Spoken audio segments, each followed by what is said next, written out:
आप एक दिन में नहीं मरते,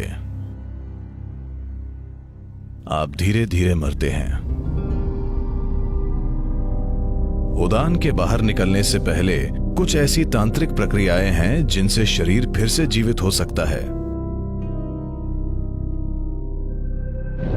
उनके भीतरी कपड़ों को जला दिया जाना चाहिए, वरना वहां तमाम तरह की शक्तियां रहने लगती हैं।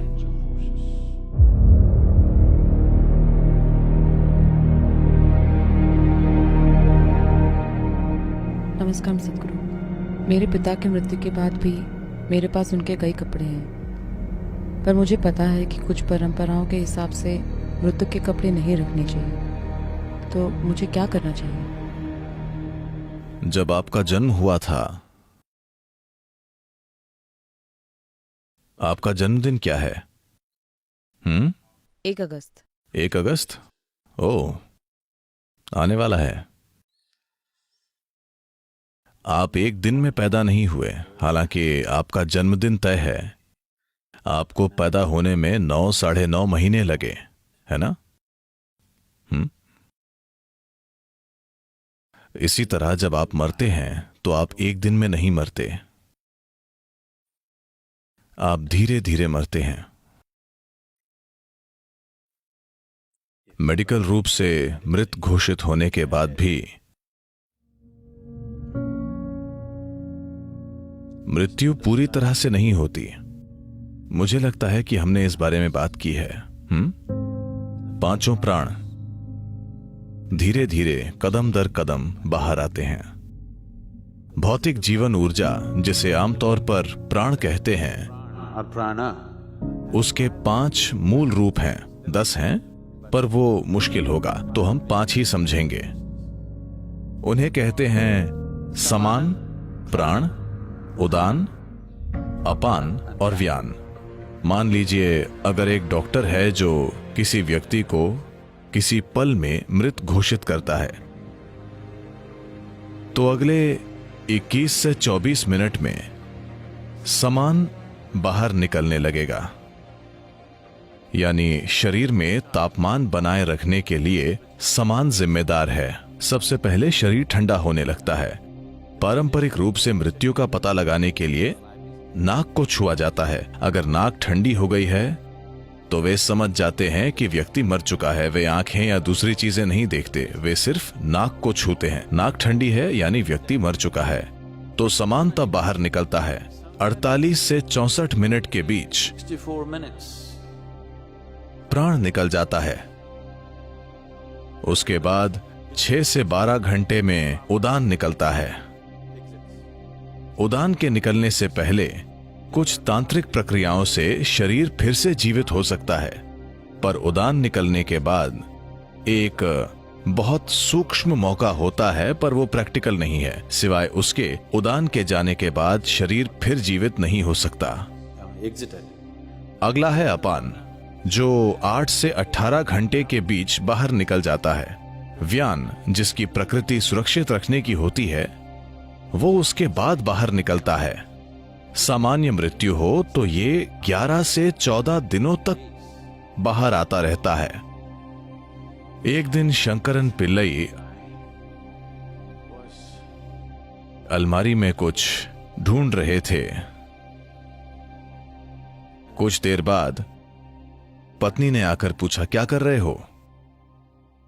उन्होंने कहा, नहीं कुछ नहीं, मैं कुछ नहीं कर रहा हूं। पत्नी ने कहा, क्या कह रहे हो कुछ नहीं? मैं पिछले आधे घंटे से देख रही हूं, तुम हमारी शादी का प्रमाण पत्र पढ़ रहे थे, क्या बात है? शंकरन पिल्लई बोले, मैं एक्सपायरी डेट ढूंढ रहा हूं।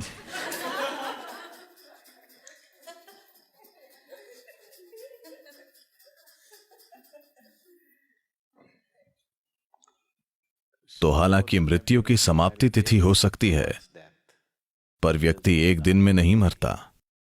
यह एक धीमी प्रक्रिया है। वाकई ये अभी हो रहा है, धीरे धीरे। योग से आप मृत्यु के मार्ग में रुकावट डाल सकते हैं, पर उसे रोक नहीं सकते। हाँ, दैनिक अभ्यास एक रुकावट है जिससे यह धीमा हो जाता है, पर रुकता नहीं है।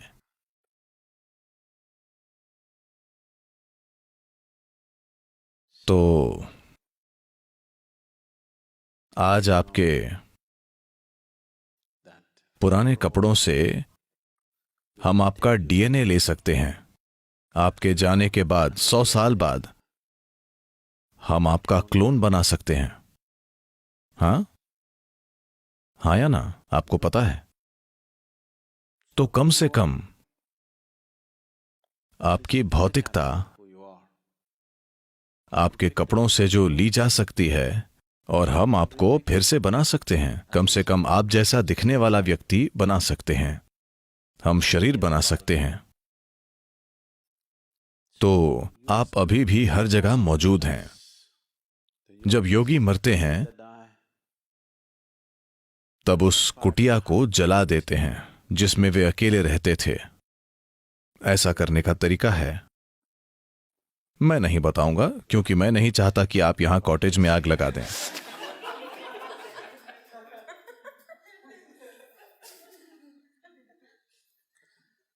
तो वे हमेशा उस झोपड़ी को जला देते हैं जिसमें वे रह रहे हैं, क्योंकि वे नहीं चाहते कि डीएनए का एक भी अणु वहां जीवित रहे। क्योंकि जब एक तरह से आपका शरीर मौजूद होगा, अगर उससे आपका शरीर फिर से बन सकता है तो जाहिर है कि आपका शरीर मौजूद होता है ना? तो उस व्यक्ति द्वारा छुई गई हर चीज जलाई जाती है, सब साफ किया जाता है। इसी वजह से यही एक मुख्य कारण है कि आध्यात्मिक पथ पर लोग अपनी भौतिक संपत्ति को इतना कम रखना चाहते हैं।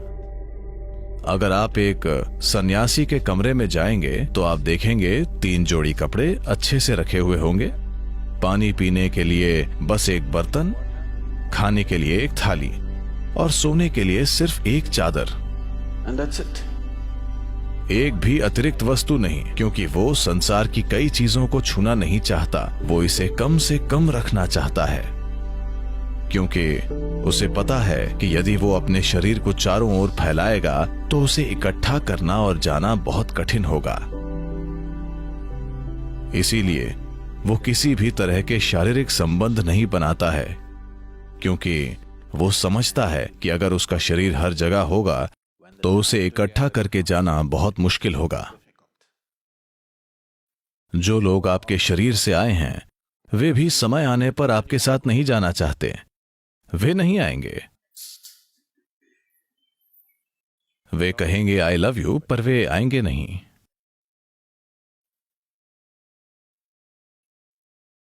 तो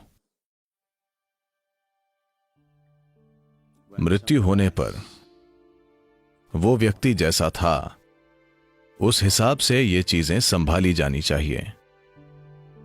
आज की दुनिया में जब लोगों ने 3 जन्मों के लिए पर्याप्त कपड़े, 10 जन्मों के लिए पर्याप्त जूते इकट्ठा कर लिए हैं, तो वो सब जला देना सरासर बर्बादी होगी। और वैसे भी उनके जीने का तरीका और शरीर छोड़ने का तरीका ऐसा होता है कि वे हमेशा इस धरती पर फिर से आते हैं। सब जलाने का कोई मतलब नहीं है। कम से कम जो चीजें शरीर से बहुत करीब से जुड़ी हुई हैं, जैसे उनके भीतरी कपड़े और वैसी चीजें जला देनी चाहिए। उन्हें जरूर जलाना चाहिए, क्योंकि वरना वो जीव आसानी से आगे नहीं बढ़ पाएगा। वो समझ नहीं पाएगा, उसमें यह समझने का विवेक नहीं होगा कि उसे यहां होना चाहिए या वहां होना चाहिए। वो तय नहीं कर पाता। निर्णय लेने की क्षमता नहीं होती, क्योंकि विवेक नहीं होता। शरीर छूटने के बाद प्राणी चीजों में फर्क नहीं कर पाता, तो निर्णय नहीं होता, बस प्रवृत्ति होती है। यहां बहुत सी चीजें हैं जो शरीर की हैं, वो उनके पास रहेगा, खासकर पहले कुछ दिनों में। तो अगर घर में बहुत सारे इस्तेमाल किए गए कपड़े हैं, जो कि पश्चिमी दुनिया में एक समस्या है, क्योंकि कपड़े इस तरह के हैं और समाज के तौर तरीके ऐसे हैं कि हो सकता है कोई 6 महीने वही जैकेट बिना धोए पहनता रहे।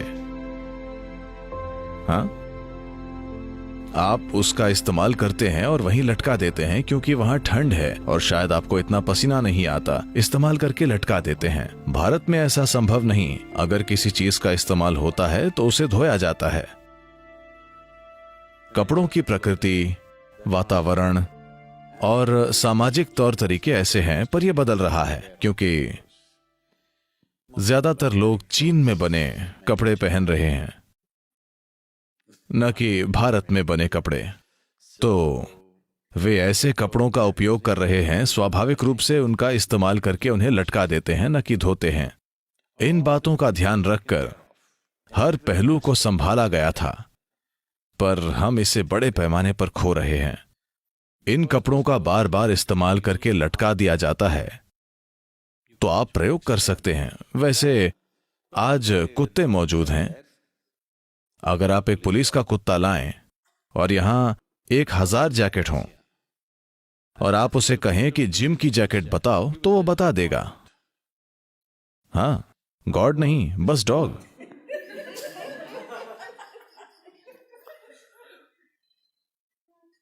तो जाहिर है आप वहां उस जैकेट में कई तरह से मौजूद हैं, है ना, जिसे कुत्ता भी देख सकता है।